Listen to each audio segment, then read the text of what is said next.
on, Hey, don't come back! Don't come back! What? Don't come back! Hey, it's a Neweer corner where we have. Come on, Yum!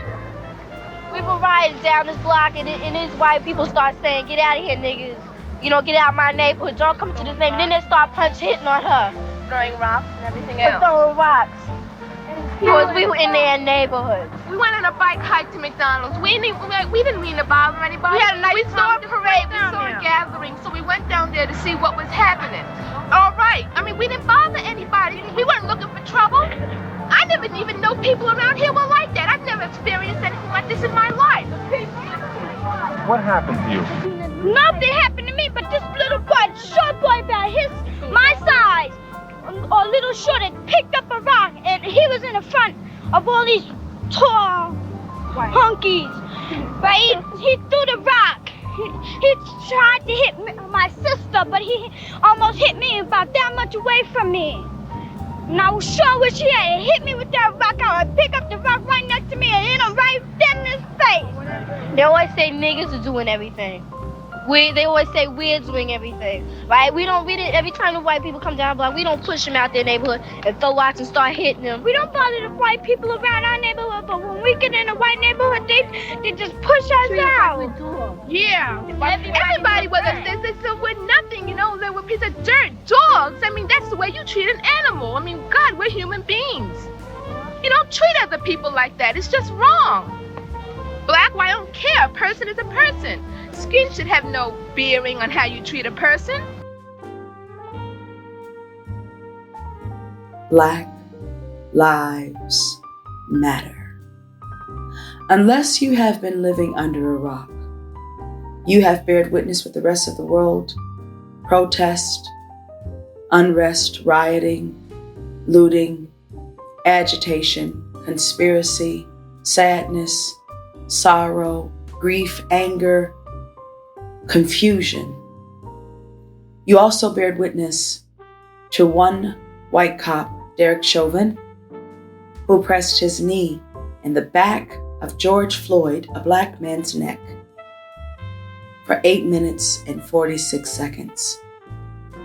One of the main questions I hear constantly asked from my friends and around social media: why now?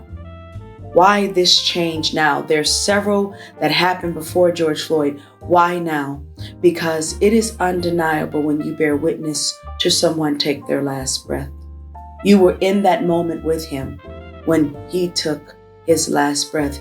You watched it over and over and over again on media outlets, and it did not change. I think that was the change. And when that kind of thing is witnessed in front of your eyes, you can't do anything but react, because it brings trauma, sadness, grief.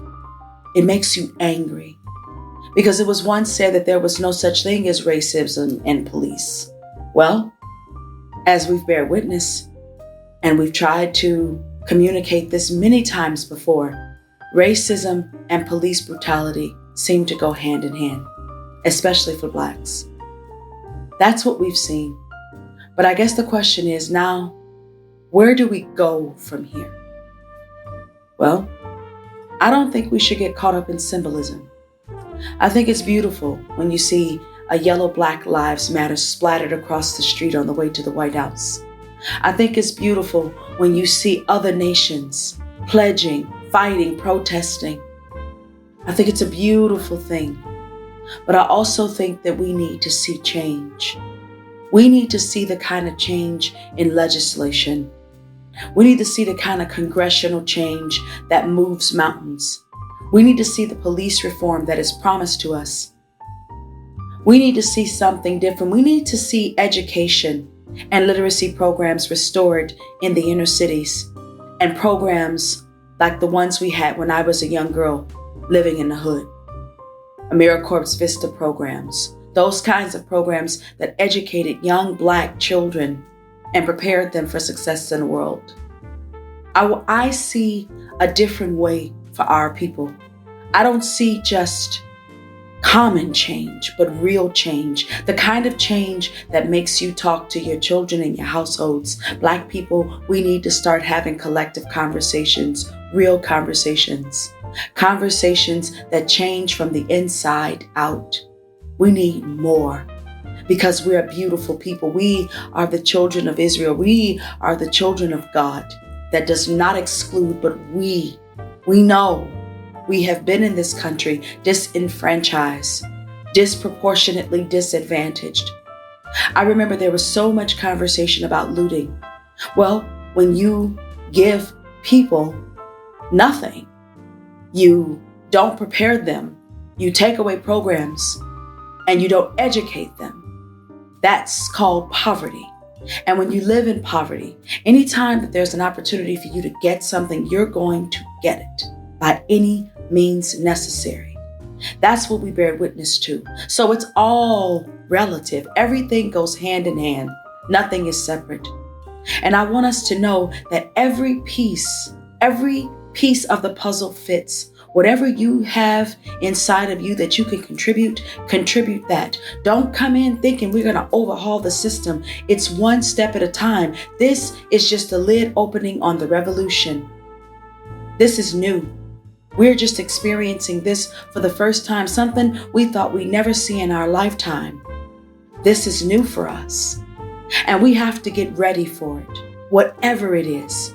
I think the revolution, people thought that it would be something else, but now that we are in it, we have to act.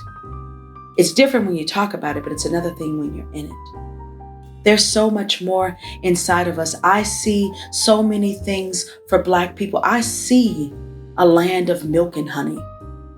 I see a land of freedom and just. I see happiness from our ghettos. A little bit of light coming through.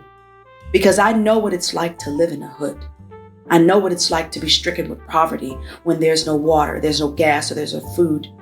People are underdeveloped and undereducated. We need more, not just symbolism. We need more. That's what I hope for. That's all that I see. And you know something? We need to take care of our men.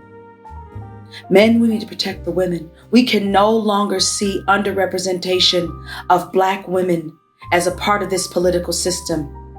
We have seen Black babies go missing left and right. Black girls. Girls' names who've been swept under the rug. Drug trafficking, sex trafficking. It's real. We cannot accept this anymore. We need to protect our families. We need to arm our families with the knowledge and the strength to know that there is something that is coming. There's always going to be someone out there that doesn't care for you, that does not like you. You have to love yourself enough to know when there is not just a fight to be had with a bunch of people, but the fight sometimes lies within us. So prepare yourself for that. That's what I hope. I see so much. I see so much. My mother didn't die in vain. Your mothers didn't die in vain. You are your ancestors. I am my ancestor. My great-grandmother came here from North Carolina. A white woman spit on her, and she beat that woman. And her mother brought her here. So I am from a long line of women who do not accept disrespect from any man, woman, or child, because I am to be respected as a human being. And that's something we have to get around. White people, allies, wrap your brains around this reality. It is not our jobs to educate you. It is your job to educate yourself and your people. We make you aware. I hope that everything that we're seeing comes to pass, because what else is there left? What else is there left? Well, I could talk about this all day, but I gotta go. Before I go, I'm gonna give you my album of the day. It is Gratitude by Earth, Wind, and Fire. Why? Because I am grateful that God has shined a light, that the veils are coming off. We're starting to see in 2020 vision. You may not be ready for that, and you may not see the things that you want to see, but trust. It is vision Nonetheless, take from it what you can and use it. Because we are in for a long haul. 2020 whooped our asses and it is not done. So prepare yourself for whatever's to come. But fear not. Gird up your armor. Have faith. Everything is going to be all right. And until next time, I want you to take care of yourself and each other. Don't let the world change your mind. Use what you have. God bless you. I'll see you next time.